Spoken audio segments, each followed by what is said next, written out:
throwing punches. I guess the point I was trying to make was boxing seems to do this. They delay the inevitable. Everyone wanted to see Canelo fight Gennady Golovkin, and we do have breaking news, Stephen A., and I want to get your reaction to this. Your pal Max Kellerman had it in the ring tonight for the fight on HBO that Canelo will fight Gennady Golovkin. They've got a deal in place to have a fight in September. Your reaction to that?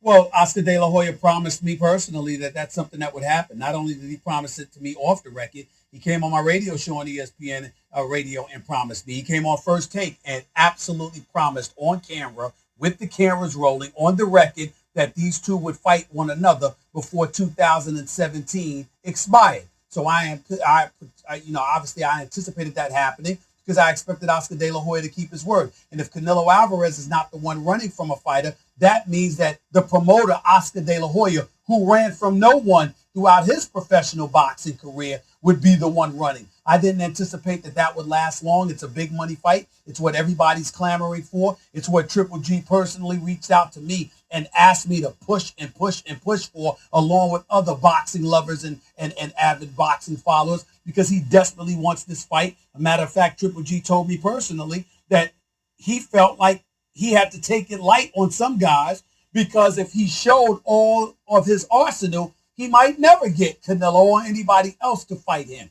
So it's clearly the fight that we all want. We've been waiting for it. And Oscar De La Hoya has been a tremendous promoter in terms of giving people the fights that we want to see. And clearly it appears that he hasn't disappointed this time around. I can't wait for September. I can tell you that much, because I can promise you this. Triple G will show up, and he will throw punches. I promise you that. You better believe it. This is D-Ross and Man Boxing. There it is. The fight's finally been announced. Had a little drama to it. Triple G, you're next, my friend. Next thing you know, boom. Triple G's music happens.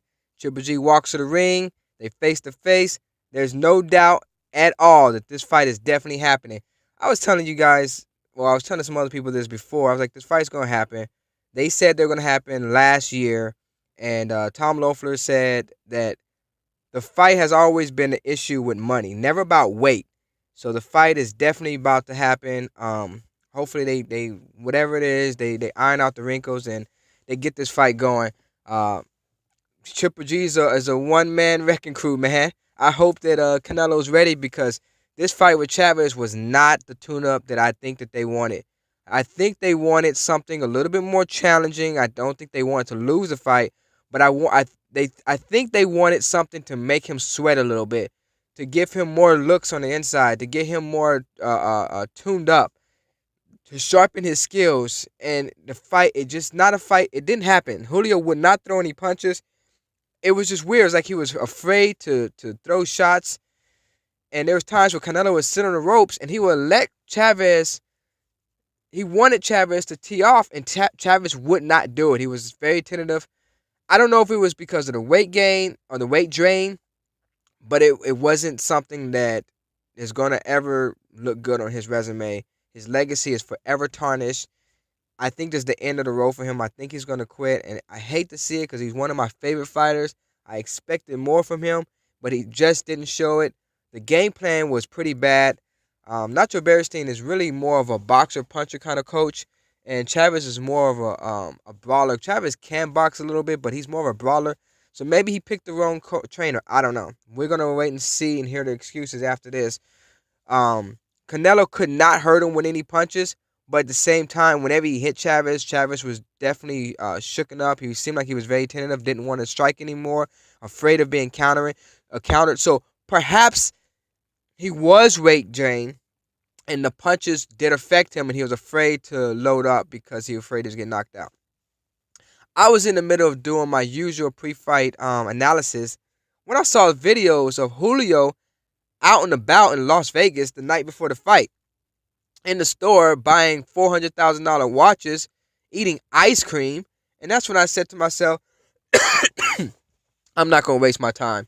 I mean, these videos takes me days to break down, and I don't have the time to waste my time with someone that's not taking the fight serious. And I saw that, and I saw something about Bernard Hopkins mentioned. He said, man, Canelo looked like he's a smooth landing, and Chavez is looking like he's waiting for his next meal. And Man, that kind of made me mad because I'm like, this dude is just, he doesn't get it. He doesn't get it. All the accusations of Canelo being about money, and clearly you can see that he was about money from the beginning. Even if he was weight drained, the fact that you took the fight knowing that you couldn't make the weight, was because you and your pops wanted the money. At the end of the day, Canelo didn't have any, excuse me, Canelo doesn't have a world title. He has nothing but a name. So either you're fighting for the name or you're fighting for the title.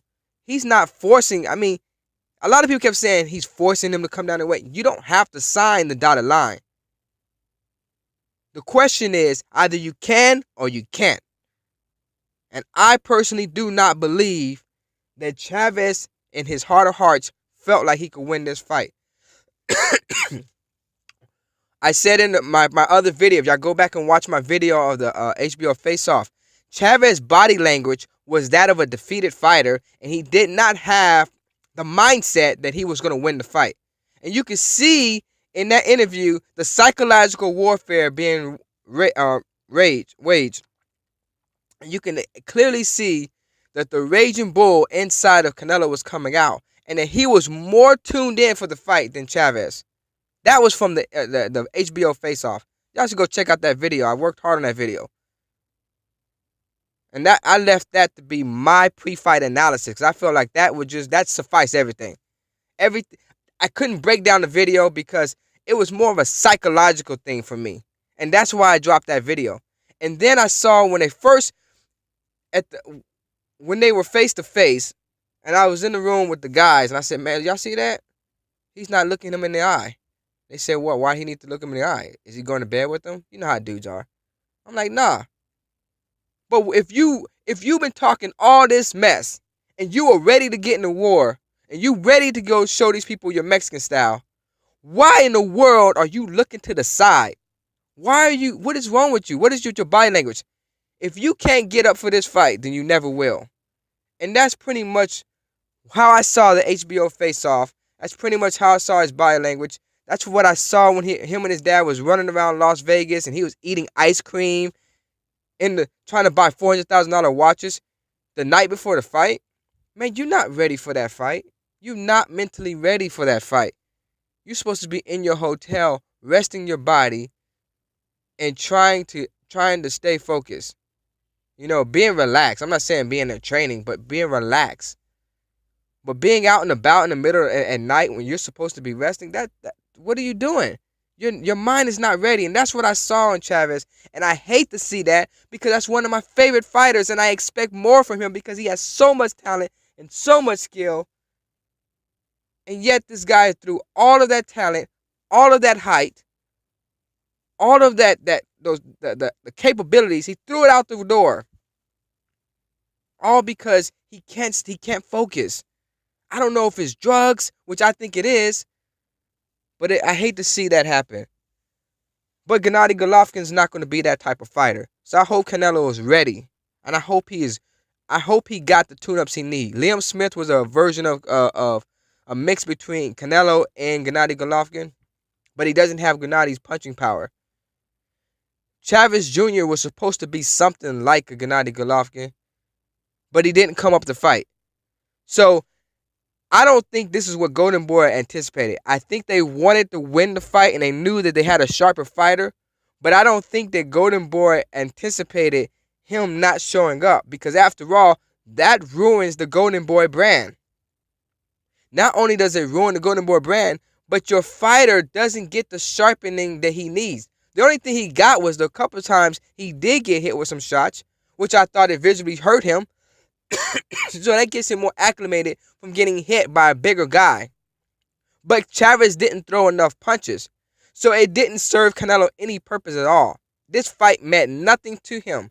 And at the end of the day, when he wins this fight, people are still going to make excuses, and they're still going to clown him, and they're going to still talk about him, and they probably won't pay for another fight because Chavez Jr. pulled a Joshua Clottey. It's ridiculous. I can't be mad at Canelo, because it's not his fault. He can't make the man throw punches. You know, even Even Canelo, when he was rate drained by Floyd, he still threw punches. What can I say, man? Other than that, he's going to have to get his life together, like, real soon, because the one-man wrecking ball is coming his way. Gennady Golovkin ain't no joke. The man is a superb boxer. He said he's been taking it easy on fighters so that he can get these guys in the ring. If that be the case, Canelo, look out. This is DROD'S MMA and Boxing. If you like this, you like what you hear, hit the like button. If you disagree, leave a comment at the bottom.